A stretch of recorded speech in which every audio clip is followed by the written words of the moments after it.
ربنا آتنا في الدنيا حسنة وفي الآخرة حسنة وقنا عذاب النار.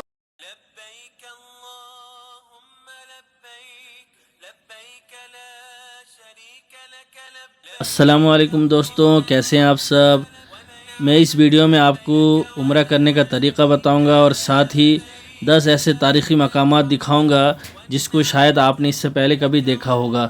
بہت ہی قریب سے دکھاؤں گا جہاں پر قرآن پاک نازل ہوا، جہاں حضور پاک صلی اللہ علیہ وسلم غار میں چھپے تھے، کبوتر نے انڈے دیے تھے، اور جہاں پر حضرت آدم علیہ السلام اور حضرت حوا علیہ السلام ملاقات کیے تھے، اور مسجد نبوی صلی اللہ علیہ وسلم کا باہری حصہ، اندرونی حصہ، اور روضہ رسول صلی اللہ علیہ وسلم، اور ریاض الجنہ، جنت المعلی، جنت البقیع، اور مسجد زین، مسجد شجرہ، مسجد خائف، اور وادی جن. اسی طرح بہت سے مقامات دکھاؤں گا. بس اس ویڈیو کو آپ پورا دیکھیں، کہیں بھی مس نہ کریں. انشاءاللہ آپ کو بہت مزہ آئے گا. دوستوں کیسے ہیں آپ سب؟ خوش آمدید ہے آپ کا میرا پہلا بلاگ میں. میری دلی خواہش یہ تھی کہ سب سے پہلا بلاگ میں عمرہ کے لیے بناؤں گا، اور میں عمرہ کے لیے نکل چکا ہوں. اپنے روم سے نکل کر بس کی طرف جا رہا ہوں، اور وہاں سے جو ہے سیدھا مکہ نکلیں گے. اور ویڈیو لمبی ہو جائے گی اس لیے کٹ کٹ کر کے کر رہا ہوں. اور یہ ہم بس میں بیٹھ چکے ہیں اور بس روانہ ہو چکی ہے یہاں سے. یہاں تقریباً دن کے 4 بج رہے ہیں. انشاءاللہ یہ بس والا ہمیں 3-3:30 بجے تک مکہ میں ہوٹل میں پہنچا دے گا. ہوٹل میں سامان رکھ کے ہم طواف کے لیے نکلیں گے. انشاءاللہ آپ ویڈیو پہ بنے رہیں. میں آپ کو بالکل عمرہ کیسے کیا جاتا ہے، کہاں سے شروع کیا جاتا ہے، کہاں ختم ہوتا ہے، سب کچھ دکھاؤں گا. یہ ہم آ چکے ہیں یہاں پر ایک ہوٹل میں. رات کا کھانا وانا یہیں کھائیں گے، مغرب عشاء کی نماز ایک ساتھ پڑھیں گے. پھر یہاں سے جو ہے ضروریات سے فارغ ہو کر ہم میقات کی طرف نکل چلیں گے. اور یہ آ چکے ہیں ہم میقات میں، جہاں پر ہمیں غسل کرنا ہے، احرام پہننا ہے. اور یہ چپلوں کی دکان ہے، اور یہاں پر جو ہے آپ اپنے لائے ہوئے چپل جوتے نہیں پہن سکتے، یہاں سے خرید کے پہنیں گے. 5 ریال کا ملتا ہے، جس کے اوپر کے کھلے ہوئے ہوں. ایسے سلپر آپ لے لیں گے. یہاں سے لینے کے بعد یہ جو آپ کو بیگ نظر آ رہا ہے، یہ چھوٹا سا، یہ کمر میں باندھنے کے لیے، آپ کے موبائل پرس وغیرہ کی حفاظت کے لیے اس کو لے لیں. اس میں موبائل پرس وغیرہ رکھ کے اپنے کمر میں بیلٹ لگا لیں. یہ جو آپ کو ستون نظر آ رہا ہے، یہ میقات کی پہچان ہے. جو بھی کوئی عمرہ کرنے آتے ہیں، آؤٹ آف کنٹری کے آتے ہیں، تو وہ اپنے ملک سے احرام باندھ کے آتے ہیں. لیکن جو سعودی عرب میں رہتے ہیں، وہ اگر عمرہ کرنے آتے ہیں تو ان کو یہاں پر غسل کر کے احرام پہننا ہوتا ہے. یہ دکانیں وغیرہ ہمیشہ کھلی رہتی ہیں تاکہ لوگ اپنی ضروریات کے سامان خرید سکیں، نئے احرام خرید سکیں، چپلیں خرید سکیں، اور یہاں غسل کریں. اور غسل کرنے کے بعد اپنا احرام پہنیں. احرام پہن کے 2 رکعت نفل پڑھیں، پھر تلبیہ پڑھتے ہوئے جائیں. یہ آپ سب دیکھ سکتے ہیں، یہ سب غسل خانہ باتھ روم ہے. یہاں پر لوگ جو ہے نہاتے ہیں. عورتوں کا الگا ہے، مرد کا الگا ہے. اس کے اندر جو ہے تقریباً بھی 1000 کے اوپر جو ہے غسل خانہ ہے، باتھ روم ہے. یہاں پر لوگ نہاتے ہیں، احرام پہنتے ہیں، اور اپنے جو پرانے کپڑے بیگ میں ڈال کر اسے جو ہے واپس لے جاتے ہیں. یہ سب سامان یہاں پر ملتا ہے، بیلٹ ہو، چپل ہو، اور کوئی اور ضروریات کے سامان بھی آپ یہاں خرید سکتے ہیں. غسل کرنے کے بعد ہم آ چکے ہیں مسجد میں. 2 رکعت نفل پڑھ کے یہاں پر اللہ کا شکر ادا کرتے ہوئے عمرہ کا سفر شروع کریں گے. یہ احرام پہننے کے بعد جو ہے بہت سارے چیزوں کا خیال کرنا پڑتا ہے کہ آپ کسی جاندار کا شکار نہیں کر سکتے، یہاں تک کہ چوٹی کو بھی نہیں مار سکتے جان بوجھ کر، اور آپ عطر نہیں لگا سکتے، خوشبو نہیں لگا سکتے، پرفیوم صابن نہیں استعمال کر سکتے. اب یہ ہم آ چکے ہیں کلاک ٹاور کے سامنے. آپ نے اس ٹاور کو بہت بار فوٹو میں دیکھا ہوگا اور بہت ساری ویڈیو میں دیکھا ہوگا. یہ کلاک ٹاور ہے جو 7 کلومیٹر دور سے اس کا ٹائم بالکل پرفیکٹ نظر آتا ہے. یہ ہم اس کے سامنے آ چکے ہیں. اب تھوڑی ہی دور میں جو ہے مسجد حرام ہے، اور یہ ہمارے گیٹ نمبر 89 کے پاس آ چکے ہیں. یہاں عورتیں تھیں جس کے لیے مجھے نیچے کرنا پڑا. اور یہ مسجد حرام کو جانے کے راستے کے جو ہے اندرونی حصہ ہے. یہ پورا مسجد حرام میں آتا ہے. یہ احاطہ مسجد حرام ہے. دیکھیے کتنی کاریگری، مست کاریگری ہوئی ہے، خوبصورت کاریگری ہوئی ہے، اچھی اچھی لائٹیں لگی ہیں. اور آپ دل تھام لیں کہ اب جو ہے بالکل حرم پاک کے سامنے آ چکے ہیں. یہ سیڑھی اترتے ہی ہم حرم پاک کے سامنے ہوں گے. انشاءاللہ آپ بھی جو دل میں آئے وہ دعا مانگیں، سبحان اللہ کہیں، دوسرا کلمہ پڑھیں. اور جو دل میں آئے، کہتے ہیں حرم پاک کو جب پہلی بار دیکھ کر جو دعائیں مانگی جاتی ہیں وہ قبول ہوتی ہے. اس لیے آپ بھی تیار رہیں. جیسے ہی حرم پاک کے اوپر نظر پڑے آپ جو بھی دعائیں مانگیں، ہمیں بھی مانگنی ہے، آپ بھی مانگیں. اللہ تعالیٰ سارے لوگوں کی دعائیں قبول کرے۔ ماشاءاللہ بہت ہی خوش نصیب لوگ ہیں جو یہاں تک پہنچتے ہیں، اور جب خانہ کعبہ کے اوپر نظر پڑتی ہے سبحان اللہ سبحان اللہ ماشاءاللہ اشہد ان لا الہ الا اللہ اشہد ان محمد عبدہ رسولہ، اس کو دیکھنے کے بعد دل کی کیفیت بدل جاتی ہے، اور جس کو ہم فوٹو میں دیکھتے ہیں، ویڈیو میں دیکھتے ہیں، وہ آج ہمارے بالکل سامنے ہے۔ دل خوش ہو گیا۔ اللہ تعالیٰ سب مسلمانوں کو آنے کی توفیق عطا فرمائے اور اپنے گھر کی زیارت نصیب فرمائے۔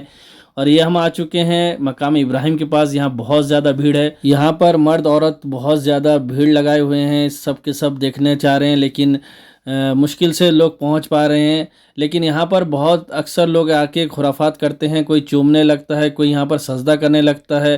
خانہ کعبہ پیچھے ہے لیکن لوگ مقام ابراہیم کی طرف منہ کر کے سجدہ کرنے لگتے ہیں، یہ بالکل غلط ہے۔ آپ بالکل کلیئر دیکھ سکتے ہیں ابراہیم علیہ السلام کے پیر مبارک کیسے تھے، کتنے بڑے تھے۔ یہ وہ پتھر ہے جس پر کھڑے ہو کر ابراہیم صلی اللہ علیہ وسلم خانہ کعبہ کی تعمیر کرتے تھے، اور اس پتھر پر کھڑے ہوتے تھے، پتھر کو بولتے تھے تو اوپر جاتا تھا، اور پھر پتھر کو بولتے تھے تو نیچے آتا تھا، لفٹ کا کام کرتا تھا۔ یہ جو سارے ڈبے آپ کو نظر آ رہے ہیں یہ سب کے سب زمزم ہیں، اس کے اندر زمزم ہے۔ آپ دل بھر کے پئیں، جتنا آپ کا مرضی ہے اتنا پئیں، کوئی روکنے ٹوکنے والا نہیں۔ اور یہ جو گرین لائٹ آپ دیکھ رہے ہیں، آپ کسی بھی گیٹ سے داخل ہوں حرم پاک میں، لیکن اس گرین لائٹ کے پاس جا کر طواف شروع کریں، وہیں سے طواف شروع کریں، 7 چکر لگائیں، 7 چکر لگائیں۔ جب بھی اس گرین لائٹ کے پاس آئیں تو حجر اسود کی طرف ہاتھ اٹھا کر استلام کریں۔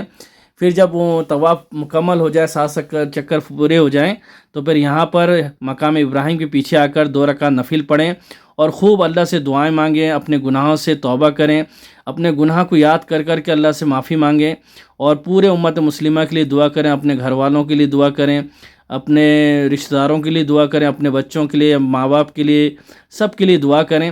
اور دعا کرنے کے بعد آپ پھر سے جو ہے اگر ممکن ہے آپ کے پیٹ میں جگہ ہے تو پھر آپ زمزم رچ کے پئیں، جتنا ہو سکے پئیں، اور اس کے بعد جو ہے آپ صفا مروہ کے سعی کے لیے نکلیں، یعنی صفا اور مروہ کے دوڑ کے لیے وہاں سے نکلنا ہے۔ آپ کی مرضی ہے، آپ جتنے دیر تک یہاں کھڑے ہو کر دعا کر سکتے ہیں، جتنے دیر اللہ کے گھر کو دیدار کر سکتے ہیں، کوئی مسئلہ نہیں، کوئی مشکل نہیں، کوئی روکنے ٹوکنے والا نہیں۔ پھر آپ جب یہاں سے دل بھر جائے، اور دل تو بھرے گا نہیں لیکن پھر بھی آپ کو مکمل کرنا ہے، عمرہ پورا کرنا ہے، اس کے لیے یہ یہاں سے جو ہے آپ کو نکلنا ہوگا۔ پھر نکل کر جو ہے صفا مروہ کا سعی کرنا ہے، سعی کرنے کے بعد پھر ہلاک ہونا ہے، اور پھر آپ فارغ ہو جائیں گے۔ اب ہم نکل چکے ہیں صفا مروہ کے لیے سعی کرنے کے لیے۔ یہاں سے دوڑ لگے گا، صفا سے لے کے مروہ، مروہ سے لے کے صفا، 7 چکر یہاں بھی لگانا ہے۔ اب یہ راستہ ہے، ہم جا رہے ہیں صفا کی طرف، صفا سے شروع ہوگا مروہ تک، پھر مروہ سے شروع ہوا صفا تک، ایسے کر کے جا کے صفا سے شروع ہو کر مروہ میں ختم ہوگا۔ پھر وہاں سے جا کر ہم باہر نکلیں گے، نکلنے کے بعد حلق کریں گے، یعنی بال کاٹیں گے، تو پھر جا کے ہم عمرہ سے فارغ ہوں گے، اور ہمارے اوپر جو پابندیاں تھی احرام کی وہ ختم ہوگی۔ یہ دیکھیں ہم لوگ جا رہے ہیں، کتنے ٹائل سب لگے ہوئے ہیں۔ ایسے ٹائل اس لیے لگے ہیں کہ لوگوں کو چلنے میں دشواری نہ ہو۔ اگر پورا پلین ٹائلس لگاتے تو لوگ پھسلتے اور بڑے مشکل ہو جاتی۔ یہ بھائی بیچارے بہت خوش قسمت ہیں، یہ لوگ جو بیچارے جو بلو ڈریس سب پہنے ہوئے ہیں، یہ لوگ بیچارے یہاں پر ہمیشہ کام کرتے رہتے ہیں۔ یہ دیکھیے یہ صفا کے سامنے آگے بالکل زمزم کا کنواں یہیں ہے، پاس میں ہی ہے، اور یہیں سے جو ہے پانی اندر سے جو ہے سپلائی ہوتا ہے، وہاں سے زمزم نکالا جاتا ہے۔ یہ صفا کی طرف ہم لوگ جا رہے ہیں، یہاں سے جو اللہ کا شکر ادا کرتے ہوئے، دعا کرتے ہوئے یہاں سے دوڑ شروع کریں گے۔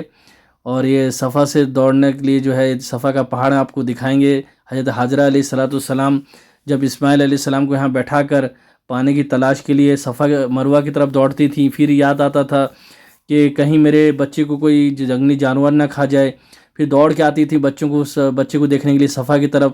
یہ دوڑ کو اللہ نے اتنا پسند کیا تو قرآن میں اللہ تعالیٰ نے فرما دیا، ان الصفا والمروۃ من شعائر اللہ فمن حج البیت او اعتمر فلا جناح علیہ ان یطوف بہما ومن تطوع خیرا فان اللہ شاکر علیم۔ یہ دیکھ سکتے ہیں یہ جو پہاڑ ہے، اس وقت تو یہ پورا پہاڑ ہوا کرتا تھا، ابھی اس کا کچھ حصہ باقی رہ گیا ہے، یہ صفا پہاڑ ہے، یہ آپ زیارت کریں۔ خوش قسمت ہیں وہ لوگ جو اس کے آ کے زیارت کرتے ہیں۔ اللہ آپ کو بھی آنے کی توفیق عطا فرمائے، پورے امت مسلمہ کو آنے کی توفیق عطا فرمائے۔ اس کو دیکھنے سے جو ہے حضرت ابراہیم علیہ السلام، حضرت اسماعیل علیہ السلام اور حضرت حاجرہ علیہ السلام کا جو ہے وہ قربانیاں یاد آتی ہیں، کس طرح انہوں نے قربانیاں دیں دین کے خاطر، اللہ کے محبت کے خاطر۔ یہاں پر جو ہے دعا کر کے اللہ کا شکر ادا کرتے ہوئے کہ اللہ ہماری کوئی وسعت نہیں تھی، ہماری کوئی طاقت نہیں تھی، تیری توفیق سے میں جو ہے تیرے نام سے صفا مروہ کا سعی کر رہا ہوں، اللہ تعالیٰ تو اس کو میرے لیے آسان فرما اور اس کو تو قبول فرما۔ اور یہ ہم مروہ کی طرف نکل چکے ہیں اور دیکھ سکتے ہیں آپ کتنی بھیڑ ہے۔ یہ عمرہ کا موقع ہے اور یہ سردی کا موسم ہے، اس لیے جو ہے بہت کم لوگ ہیں، ورنہ تو اتنی رش ہوتی ہے کہ یہاں پر چلنا مشکل ہو جاتا ہے۔ یہ جو آپ گرین لائٹ دیکھ رہے ہیں، یہ گرین لائٹ آتے کے ساتھ جو ہے عورتیں اپنے چال میں چلیں گی جس طرح وہ چل رہی ہیں، لیکن مرد یہیں سے گرین لائٹ سے جو ہے دوڑنا شروع کریں گے۔ یہ آپ دیکھ سکتے ہیں، یہ دوڑ جو ہے شروع ہو چکی ہے، ہم بھی دوڑنے لگے ہیں۔ یہ گرین لائٹ سے جہاں تک گرین لائٹ ہے یہ آپ دوڑتے ہوئے جائیں گے، اور اس میں ذکر کرتے ہوں گے، یہ کوئی نہیں مخصوص دعا نہیں ہے، جو آپ دل میں آئے جو بھی آپ ذکر کر سکیں ذکر کرتے ہوئے اور اس میں دوڑ لگائیں، کیونکہ یہ دوڑ اس لیے لگایا جاتا ہے کہ یہ حضرت حاجرہ علیہ السلام کی یاد میں کیا جاتا ہے۔ حضرت حاجرہ علیہ السلام ایسے ہی دوڑ لگاتی تھیں، صفا سے مروہ، مروہ سے صفا، 7 چکر لگاتی تھی، پھر جا کر جو ہے حضرت اسماعیل علیہ السلام کے ایڑی کے پاس سے جو ہے زمزم کا فوارہ پھوٹا تھا اور جو ہے وہ پانی پیے تھے۔ یہ آپ دیکھ سکتے ہیں ہم مروہ کے پاس آ چکے ہیں۔ وہ بھی مروہ بھی بالکل پہلے بہت بڑا پہاڑ تھا، لیکن اب وہ بالکل ختم کر دیا گیا ہے، اب اس کا کچھ حصہ باقی ہے۔ یہ آپ دیکھ سکتے ہیں مروہ کے پاس بھی لوگ جو ہیں جن کا مکمل ہو جاتا ہے صفا مروہ کا دوڑ، وہ یہاں 2 رکعت نفل پڑھ کے اللہ سے جو ہے دعا کر کے کہ اللہ تعالیٰ دوبارہ آنے کی توفیق دے اور ہمارے عمرے کو تو قبول فرمائے۔ خوب روتے ہیں، خوب دعائیں کرتے ہیں، دعائیں کر کے یہاں سے نکلتے ہیں۔ آپ دیکھ سکتے ہیں اس مروہ کا پہاڑ ہے، اس میں ایسا کیمیکل ڈالا گیا ہے، وہ بالکل چکنا ہو گیا ہے، ورنہ پہلے پہاڑ ایسا نہ تھا۔ پہاڑ تو آپ جانتے ہیں پتھر کیسے نوکیلے ہوتے ہیں، لیکن اس میں ایک خاص قسم کے کوئی کیمیکل ڈال کے اس کو بالکل کلین اور اس کو بالکل چکنا کر دیا گیا ہے۔ ماشاءاللہ یہ مروہ کا پہاڑ ہے، اس کی زیارت کریں اور یہاں سے جو ہے پھر صفا کی طرف روانہ ہوں گے، اور ہم صفا کی طرف پھر سے روانہ ہو رہے ہیں، کیونکہ ابھی 7 چکر لگانا باقی ہے، ابھی 1 چکر ہوا اور اسی طرح سے ابھی 7 چکر لگانے ہیں، صفا سے مروہ، مروہ سے صفا، ایسے 7 چکر پورے کرنے ہیں۔ اور یہاں پر جو آپ دیکھے تھے اس طرف جو ہے جو گرین لائٹ تھی، ادھر بھی وہ گرین لائٹ آئے گی، آپ سامنے جب وہ گرین لائٹ آئے گی تو پھر سے یہاں پر بھی دوڑ لگانی ہوگی، اور یہ ذکر کے ساتھ آگے بڑھتے رہیں اور اس قربانی کو یاد کرتے رہیں جو حضرت علیہ السلام، ابراہیم علیہ السلام، حضرت اسماعیل علیہ السلام نے دین کے خاطر دیے تھے، وہ سب قربانی کو یاد کرتے رہیں اور ذکر کثرت سے کرتے رہیں، اپنے گناہوں کو یاد کرتے رہیں۔ یہ دیکھیے گرین لائٹ آ چکی ہے، یہ مروہ کی گرین لائٹ ہے۔ یہ جیسے گرین لائٹ آئے گا عورتیں اپنے ہی انداز میں چلتی رہیں گی، لیکن مرد جو حضرات جو ہیں یہیں سے دوڑ لگائیں گے۔ اتنا تیز بھی نہ بھاگیں کہ گر پڑیں اور اتنا سلو بھی نہ جائیں، بلکہ اعتدال میں چلیں، آرام کے ساتھ ذکر کرتے ہوئے اور پڑھتے ہوئے، جو بھی آپ کو یاد ہو وہ پڑھتے ہوئے یہاں سے جو ہے گزریں اور حضرت حاجرہ علیہ السلام کا سنت زندہ کریں۔ یہ دیکھیے سب دوڑ لگانا شروع کر دیے، لیکن بعض لوگ جو ہیں اس میں چلتے رہتے ہیں، آج کل جو ہے تھوڑا مشکل ہو گیا، لیکن جو جانتے ہیں وہ دیکھیے دوڑ لگا رہے ہیں، ہم بھی خود دوڑ لگا رہے ہیں۔ اور یہ جو جب تک گرین لائٹ ختم نہیں ہوا ہے تب تک آپ دوڑتے رہیں، اور ایسا دوڑیں نہیں کہ کسی کو چوٹ لگ جائے، بس اپنے آرام سے دوڑتے رہیں، اور جب یہ گرین لائٹ ختم ہو جائے تو پھر رک جائیں، جس طرح چلنا ہے اس طرح چلیں، اور ذکر کے ساتھ بالکل ندامت کے ساتھ آپ چلتے رہیں۔ اللہ تعالی ہمارے عمروں کو قبول فرمائے اور لوگوں کے لیے دعائیں کرتے چلتے رہیں۔ اللہ تعالی سارے مسلمانوں کو یہاں آنے کی توفیق عطا فرمائے۔ یہ آپ سامنے دیکھ سکتے ہیں صفا کا بورڈ لگا ہوا ہے، یعنی کہ ہمارا دوسرا چکر پورا ہونے والا ہے۔ اسی طرح 7 چکر پورا کریں، اور بہت سارے لوگ 14 چکر لگا لیتے ہیں، ایسا نہیں ہے، 7 چکر لگانے ہیں۔ الحمدللہ ہم لوگ کا عمرہ مکمل ہو چکا ہے۔ صفا مروہ کا 7 چکر لگانے کے بعد ہم باہر نکلے، اور باہر نکلنے کے بعد بال بالکل نکال لیے، اور بال نکالنے کے بعد آپ فارغ ہو جاتے ہیں، آپ کا عمرہ مکمل ہو جاتا ہے۔ آپ بال چھوٹا چھوٹا بھی کرا سکتے ہیں یا بالکل گنجے ہو سکتے ہیں، لیکن بہتر ہے کہ آپ گنجے ہو جائیں، یہ اہم سنت ہے۔ لیکن جو باہر کنٹری سے آتے ہیں ان کو 2 عمرہ کرنا ہوتا ہے، اس لیے وہ لوگ پہلے چھوٹا کر لیتے ہیں، پھر بالکل گنجے ہو جاتے ہیں۔ اور یہ میرے ساتھی کا پہلا عمرہ تھا، اس لیے وہ بہت زیادہ ایکسائٹیڈ تھے، جس کی وجہ سے وہ جو یہاں پر کبوتر کو دیکھ کے دانہ کھلانے لگے، اور ایک چھوٹی سی بچی ہمارے ساتھ کبوتروں کو دانہ کھلانے لگی۔ الحمدللہ امید کرتا ہوں کہ آپ سمجھ چکے ہوں گے، جہاں تک میرے علم میں تھا میں نے آپ کو بتایا کس طرح سے عمرہ کرنی ہے، کہاں سے شروع کرنی ہے اور کہاں ختم کرنی ہے۔ اگر پھر بھی آپ کو کوئی بات سمجھ میں نہ آئے تو مجھے کامنٹ کریں، تاکہ میں آپ کو بتا سکوں۔ اگر میرے بتانے میں اگر کوئی غلطی ہو، کیونکہ میرا پہلا بلاگ تھا، صحیح طریقے سے میں بنا نہیں پایا، اور ویڈیو لمبی ہونے کی وجہ سے کٹ کٹ کے بنانا پڑا، جس کی وجہ سے اگر کوئی چیز چھوٹ گیا ہو یا کوئی چیز میں نے غلط بتا دیا ہو تو میری اصلاح کریں، کامنٹ میں بتائیں۔ انشاءاللہ اگر آپ نہیں سمجھ سکے تو پھر انشاءاللہ میں آپ کو ایک تفصیل سے ایک اچھی طرح سے ویڈیو بنا کر آپ کو بالکل سمجھاؤں گا کس طرح سے عمرہ کرنی ہے اور کہاں سے شروع کرنی، کہاں ختم کرنی ہے۔ امید کرتا ہوں اللہ تعالیٰ آپ کو سمجھنے کی توفیق دے اور مجھے بھی سمجھنے کی توفیق دے، سارے مسلمانوں کو عمرہ کی توفیق نصیب فرمائے، حج کی سعادت نصیب فرمائے۔ تو یہ پہلا پارٹ تھا، انشاءاللہ آپ ویڈیو پہ بنے رہیں۔ انشاءاللہ سیکنڈ پارٹ میں آپ کو میں وہ تاریخی 10 مقامات دکھاؤں گا، غار حرا جہاں قرآن پاک اترا، غار ثور جہاں حضور پاک صلی اللہ علیہ وسلم قیام کیے تھے، اور مزدلفہ، مینا، جبل رحمت اور جنت معلیٰ، اسی طرح سے مسجد جن، مسجد شجرہ، اور حضور پاک صلی اللہ علیہ وسلم کا وہ گھر جہاں جو مکہ میں تھا، اور ابو جہل کا گھر آج کس حالت میں ہے، سب کچھ دکھاؤں گا۔ انشاءاللہ ویڈیو پہ بنے رہیں۔ اس ویڈیو کو اپنے دوستوں کے ساتھ شیئر کریں اور لائک کریں، کامنٹ کریں اور چینل کو سبسکرائب کریں اگر آپ نئے ہیں۔ انشاءاللہ میں اسی طرح کی ویڈیوز سعودی کے بارے میں بناتا رہوں گا، آپ میرے حوصلہ افزائی کریں۔ اللہ تعالیٰ آپ کو جزائے خیر عطا فرمائے۔ ملتے ہیں اگلے ویڈیو میں، اس وقت کے لیے اللہ حافظ۔